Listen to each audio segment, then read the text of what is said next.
Hello friend, happy kitchen চ্যানেলে সবাইকে স্বাগত। আশা করি সবাই ভালো আছে।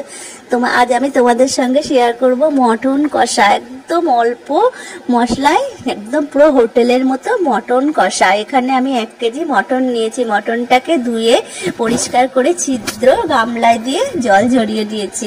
তারপর আমি এখানে 2টো পেঁয়াজ নিয়েছি, 6টা থেকে 7টা কাঁচা লঙ্কা দিয়ে নিয়েছি।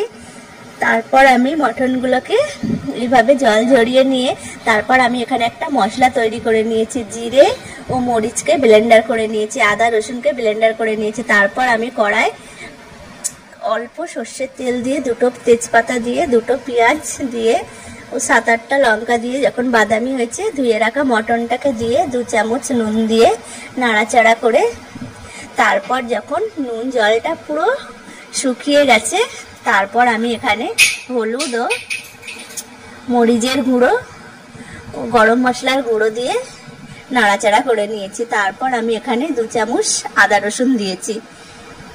আদা রসুন দিয়ে নাড়াচাড়া করে নিয়ে তারপর আমি এখানে মিক্সচার করা